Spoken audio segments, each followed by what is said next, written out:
Hi, I am Dr. John Grazel, the Baha'i Chair for World Peace at the University of Maryland, and this is another one of our series of clips that discuss various aspects of foundational principles for global governance, which is a key focus of our activities here at the Baha'i Chair and is the subject of our website, foundationalprinciplesmonitor.org.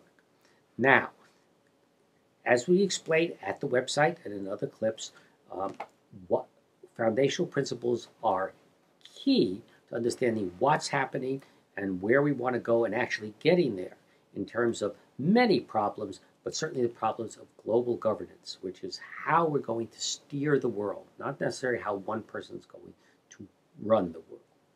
And while it has many pragmatic problems we have to face, and we have a lot of pragmatic solutions that are available to us, unless these are put into the framework of principles, they're not going to sustain themselves. And conversely, in fact, people have certain foundational principles, certain final understandings, certain bottom lines that they actually are using and relying upon, whether they articulate them or not, in terms of what they're doing in the world practically.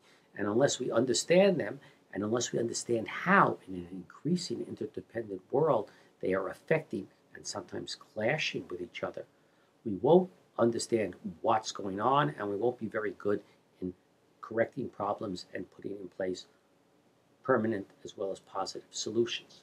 Now, as we discuss elsewhere, we have four clusters of interrelated foundational principles. We call those four clusters the security cluster, the sovereignty cluster, the rights and responsibility cluster, and the happiness cluster.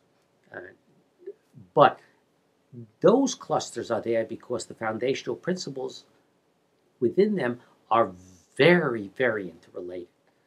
They're almost alternative propositions that interact with each other.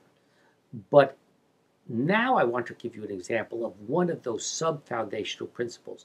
And this is the level that really things in terms of how we work and where we can intervene and what's in play is actually occurring. And the one I want to focus on today is one that particularly is of importance for the chair, because the chair does a lot of work in international development. And this is a concept that comes out of international development. And it's the concept called human security. Now, human security as a developmental concept, which was introduced by the United Nations Development Program in the 1990s.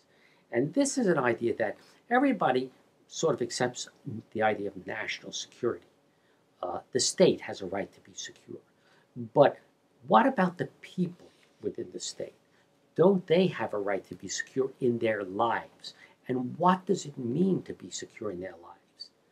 And this concept of human security says when we bring development to people, it has to be development that holistically address what is necessary for the individuals within a country to feel secure. Now, that idea has many different roots. For instance, one of the most common ones people always think of is Abraham Maslow and an idea of a hierarchy of human needs. And so the ones that particularly come out are food, shelter, education. These are the fundamental elements of human security, and therefore the ones that the human security document seeks to address. Now, the reason we're so interested at the chair in this doctrine is, one, it's very interesting that this concept, though proposed by the United Nations Development Program, has only really been accepted in terms of donor countries in development by Canada and Japan. It has not been generally accepted. It hasn't been accepted by the United States or most European countries, partially because they see it in conflict with their national sovereignty foundational principle. It has been used by certain developing countries. And one of the reasons we'd like to know is, why isn't it more acceptable? Because we really think it has a great deal of legitimacy to it. But another reason we're interested in it is because we think that as legitimate as the articulation by the UNDP is on human security, it's not sufficient. In fact, human beings are not only about food and shelter. They're about spiritual matters as well as material matters. They're about human dignity as well as human pain and hunger and comfort. And we believe that understanding that human beings in search of security very often put at the forefront and even sacrifice sometimes material securities for the security of social relations, the security of personal dignity, the security of identity and belonging, is a very important understanding to realize why people are working in the way they are, to respect people, and to be able to interact with people. And actually, at the chair, we sponsor on occasions what we call interactive dialogues, where we bring an interesting group of people together, not only to show and tell, but to actually discuss with each other on key issues. And we publish them, actually. For instance, here's a copy of one of our dialogues, The Humanity of Diplomacy, People of Diplomacy in the 21st Century.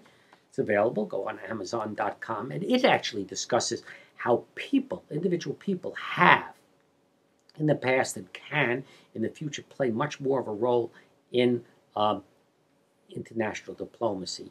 And this last dialogue we had was actually on, and let me show this to you, human security in an insecure world. And it had some very distinguished people, including policy people from the United States, Patrick Cronin, policy from USAID and the War College, Kishan Manocha, who has done much work on international human rights, Mishkat Al-Mumin, environmental minister for Iraq in the past, and Connie Newman, who's been a undersecretary of state as well as a administrator at USAID, and they looked at human security very carefully in terms of not only what should it be, but why is it happening, and most interestingly, to what extent can we deliver human security to others if we aren't secure ourselves, and to what extent is that not a security of the soul and the spirit as well as the security of the material. So look at our site and look at these different foundational principles and join with us. Thank you very much.